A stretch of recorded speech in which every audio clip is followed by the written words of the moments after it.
Le jour se lève sur la capitale de la République de Djibouti, un pays politiquement stable qui entretient des relations diplomatiques avec de nombreux États. Malgré les défis tels que la pauvreté et le manque d'accès à l'eau potable, auxquels Djibouti est confronté, le gouvernement s'est engagé à développer le pays en mettant particulièrement l'accent sur sa jeunesse qui représente environ 70% de sa population. Parmi ces jeunes se trouve Yousra, une jeune fille de 12 ans qui quitte chaque matin le foyer familial pour se rendre dans une école pas comme les autres, l'école d'excellence. L'école d'excellence est composée du primaire, du collège, du lycée et aussi les classes préparatoires aux grandes écoles. D'abord, cette école, elle a pour objectif de former les futures élites de ce pays. Et pour ça, on sélectionne les meilleurs élèves de Djibouti, que ce soit privé, public ou dans la région. Et ensuite, on les fait passer à des tests de présélection.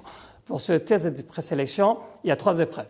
Il y a l'épreuve des français, il y a l'épreuve des mathématiques et il y a l'épreuve des raisonnements logiques pour voir l'intelligence de l'élève.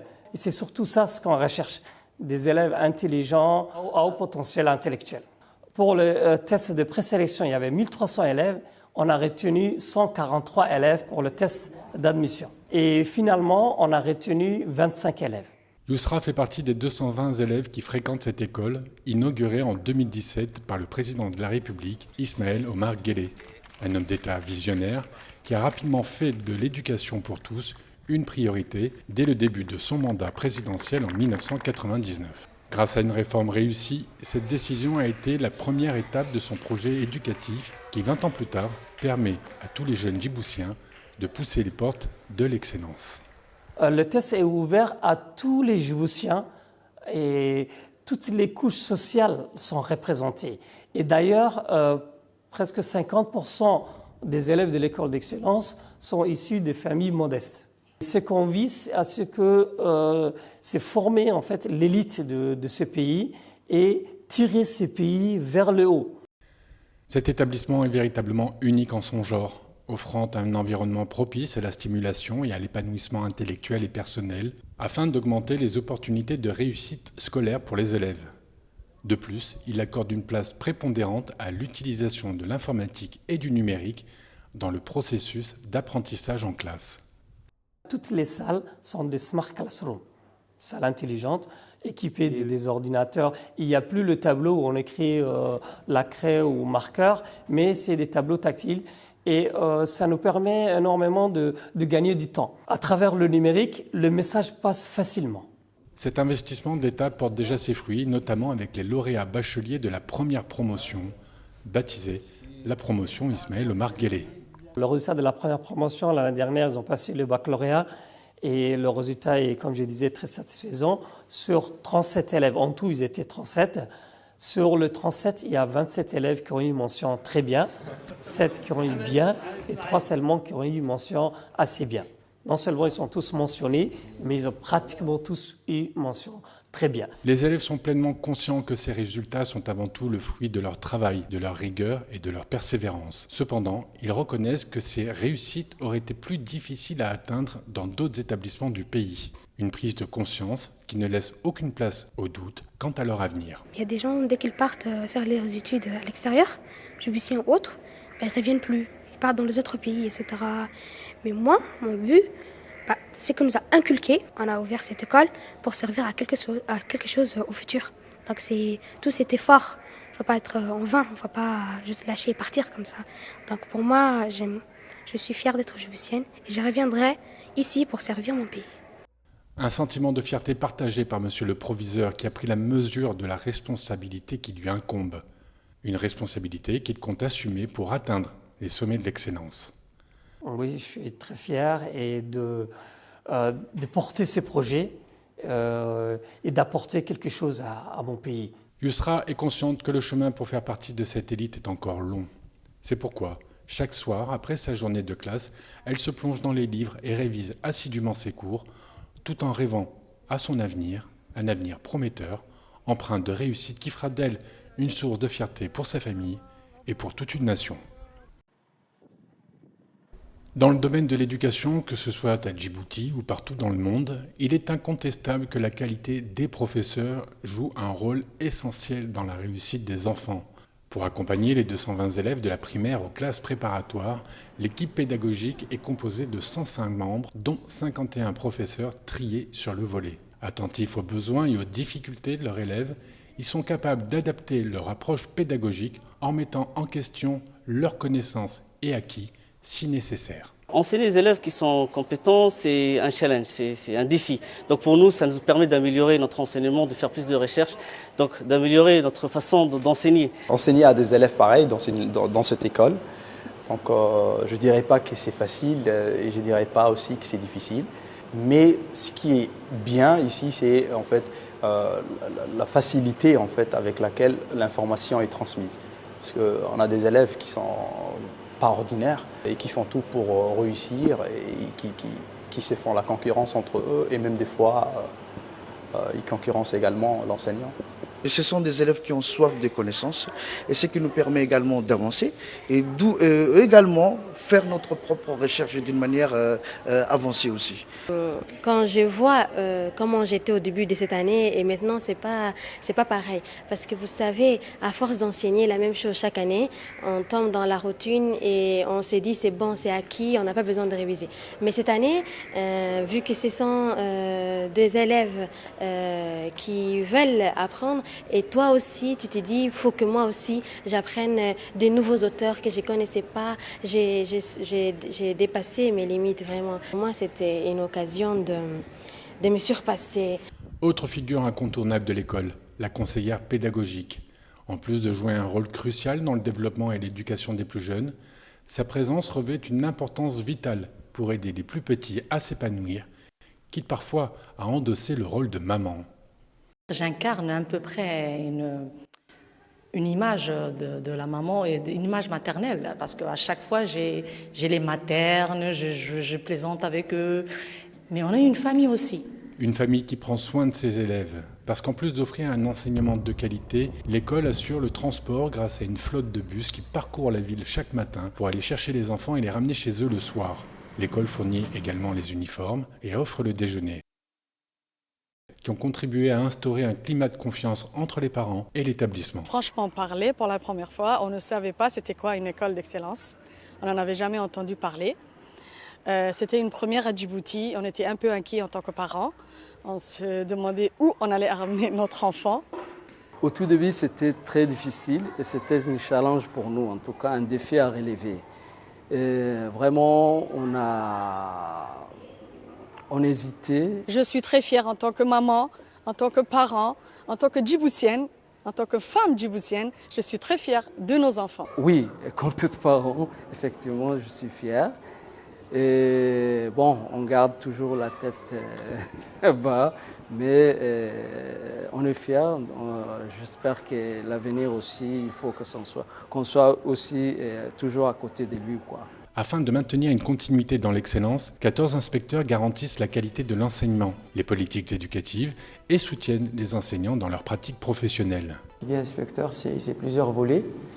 Nous vérifierons si les programmes mis en œuvre est praticable, est mis en pratique dans les établissements. Nous vérifions également les pratiques pédagogiques, mais il y a des exigences et des spécificités et d'encadrement particuliers surtout. Pour chaque discipline, il y a l'inspection. Quand je dis inspection, il y a des conseillers pédagogiques aussi. Donc pour chaque matière, il y a un conseiller pédagogique qui suit l'enseignant, qui est là à proximité, qui l'observe. Nous l'observons aussi. Comme je l'ai dit, ils ont déjà un potentiel assez élevé. Et ce potentiel, donc, quitte à tenir ici, c'est à le maintenir, sinon à l'améliorer et à l'amener vers l'excellence. En veillant à ce que chaque enfant reçoive un enseignement de qualité, adapté à ses besoins individuels, ces professionnels de l'éducation créent un environnement propice à l'apprentissage et au développement intellectuel des élèves. Une contribution essentielle pour aider ces enfants, pas comme les autres, à atteindre l'objectif ultime de l'école d'excellence, les CPGE, les classes préparatoires aux grandes écoles. La première promotion de l'école d'excellence a suivi un cursus scolaire spécifique organisé en 5 cycles. Les 4 premiers cycles regroupent 2 années en une seule. commençant dès la seconde année de primaire et se terminant à la fin du collège. Le dernier cycle, d'une durée de 3 ans, correspond aux années lycée et se conclut par le passage du bac. Grâce à ces parcours pédagogiques novateurs, ces élèves talentueux ont aujourd'hui accès au CPGE. Les CPGE, c'est les classes préparatoires aux grandes écoles. Nous avons 2 filières cette année, une filière littéraire et une filière scientifique. Avec la France, nous avons des partenaires de 3 lycées, à savoir le lycée Camille Guérin de Poitiers, le lycée Poincaré de Nancy et le lycée Louis-le-Grand de Paris. Ils font le même programme, le même cours, le même exercice, mais le même DS aussi, le même concours blanc. Donc, il n'y a pas de différence entre l'étudiant qui est à Djibouti et l'étudiant qui est à Poitiers au lycée Camille Guérin. Pas de différence si ce n'est leur jeune âge. Cependant, cette particularité est prise très au sérieux par l'encadrement pédagogique. Afin d'éviter que cette précocité ne soit un obstacle à la progression de ces jeunes élèves, l'école d'excellence a pris des mesures en mettant à leur disposition une psychologue. Mon apport principal, c'est vraiment de leur proposer un espace de liberté totale d'expression où ils peuvent dire tout ce qu'ils ont sur le cœur et dans la tête, ce qui peut parfois les parasiter à l'école ou même en famille aussi, parce que c'est le propre. J'ai pas voulu, je leur explique bien que je suis ici pour l'école, mais je suis ici pour eux en tant qu'individus.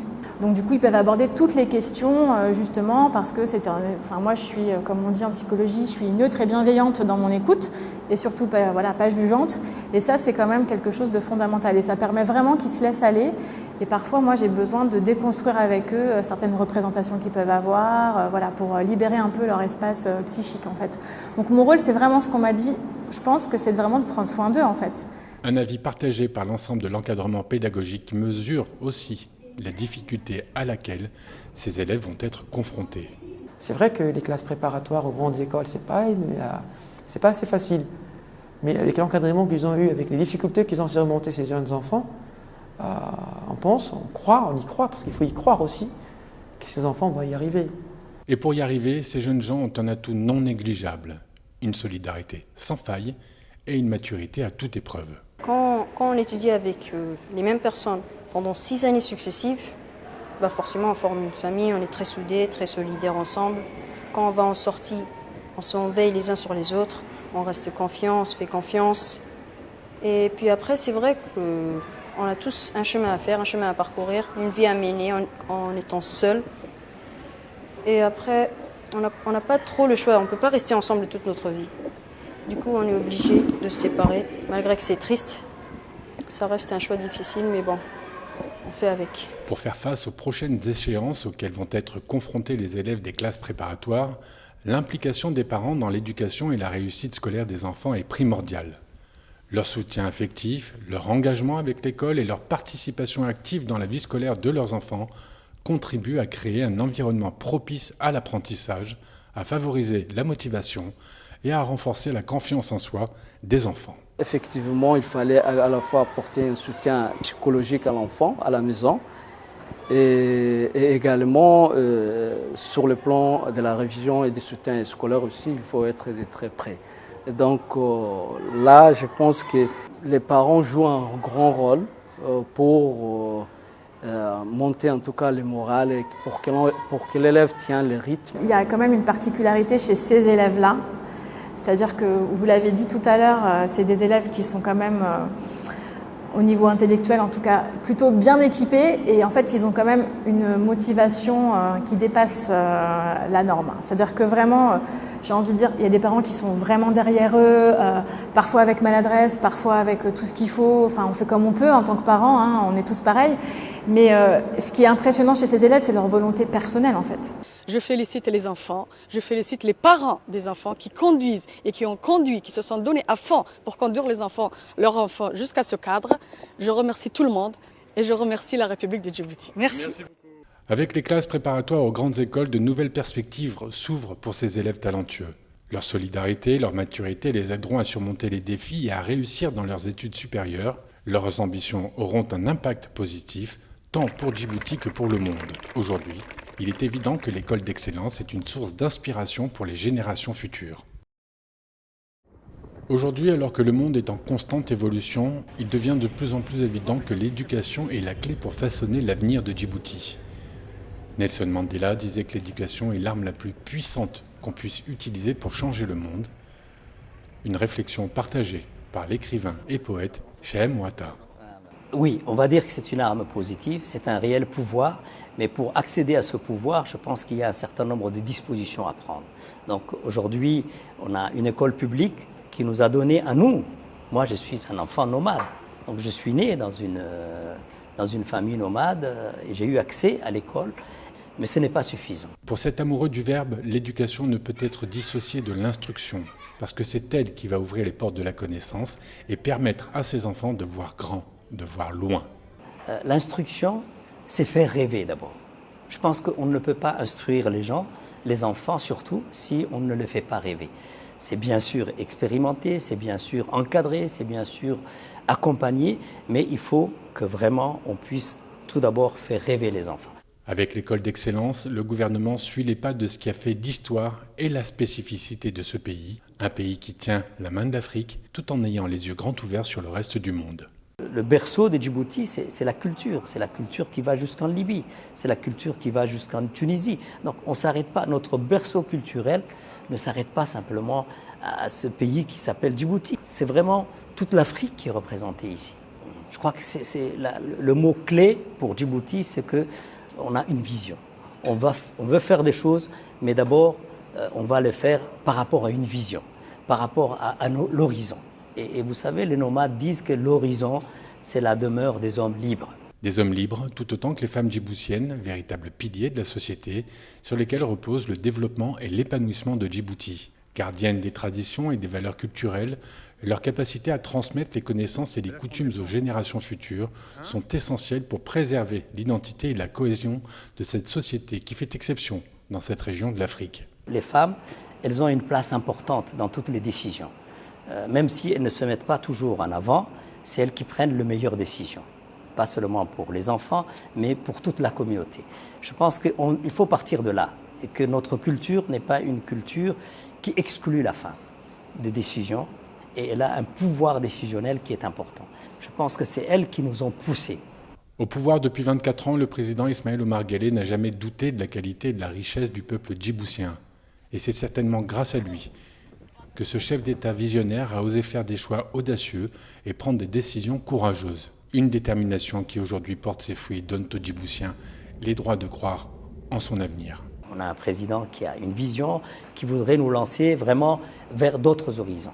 Donc c'est pour ça que franchement, nous avons été renforcés dans notre idée qu'à Djibouti, on a les meilleurs hommes, les meilleures femmes. C'est dans le but de préserver cette richesse et cette ressource humaine précieuse que l'école d'excellence a été créée. En poursuivant son développement constant et en formant les générations d'apprenants compétents et motivés, l'école permet à Djibouti de prospérer dans un monde en constante évolution. Ainsi, la jeunesse djiboutienne est prête à réaliser son plein potentiel et à tracer son propre chemin vers le succès. L'école de l'excellence est une pierre angulaire dans la construction d'un avenir prometteur pour Djibouti, où la jeunesse éduquée et instruite sera le moteur du progrès et de la réussite. Aujourd'hui, l'école d'excellence a pris son envol grâce aux directives et aux moyens déployés par le président Ismaël Omar Guelleh, mais si ce projet poursuit sa route vers le succès, il le doit en grande partie à un homme, le ministre de l'Éducation nationale et de la formation professionnelle, M. Moustapha Mohamed Mahmoud. Lors d'une entrevue avec le président de la République, il m'avait demandé et donné des instructions claires sur l'idée de créer une école pour l'élite djiboutienne, puisqu'aujourd'hui nous avions une école élitiste très sélective dans les années 80 et où les Djiboutiens moyens, normal, ordinaires ne pouvaient pas accéder. Et donc, il y a eu ces discussions, ce débat, et on a sorti un certain nombre de recommandations. Et dans ces recommandations, c'était comment permettre à tout Djiboutien d'accéder à l'école, mais également l'équité, c'est-à-dire vraiment également permettre aux jeunes filles d'accéder à l'école. Parce que la première richesse des Djibouti, c'est les femmes et les hommes qui la composent. C'est le capital humain. Et le président de la République, quand il est arrivé donc, à la magistrature suprême, a très vite compris que pour redresser et développer le pays, il fallait investir dans l'éducation. Qui dit investir dans l'éducation, c'est investir dans l'avenir et dans le développement. Et je pense que c'est là le bon choix qui a été fait. Un choix judicieux du président qui a permis de replacer Djibouti au centre des décisions géopolitiques de la région. C'est dans ce contexte que la création de l'école d'excellence est devenue une évidence pour le gouvernement afin de préparer les générations futures à assumer un rôle majeur pour la Corne de l'Afrique. Oui, Djibouti aujourd'hui, un petit pays comme Djibouti, elle est positionnée comme le cœur même, le cœur de la région. Et c'est pour ça que de son arrivée à la tête du pays, le président Ismaël Omar Guelleh a très vite cerné les choses en disant « j'investis et ma priorité politique c'est l'éducation et la santé ». Donc l'école d'excellence vraiment répond quelque part à cette ambition régionale, à cette ambition internationale, à cette ambition de faire jouer Djibouti vraiment comme le fer de lance de la région, de la Corne de l'Afrique. Et donc l'élite de demain, ceux qui vont diriger le pays demain, c'est ce que nous préparons aujourd'hui à l'école d'excellence. En investissant dans l'éducation de la jeunesse djiboutienne, le gouvernement envoie un message clair. Il croit en l'avenir du pays et est déterminé à fournir à la prochaine génération les outils nécessaires pour réussir. Cependant, comment peut-on préserver cette élite surdiplômée et éviter ce que l'on appelle communément la fuite des cerveaux ?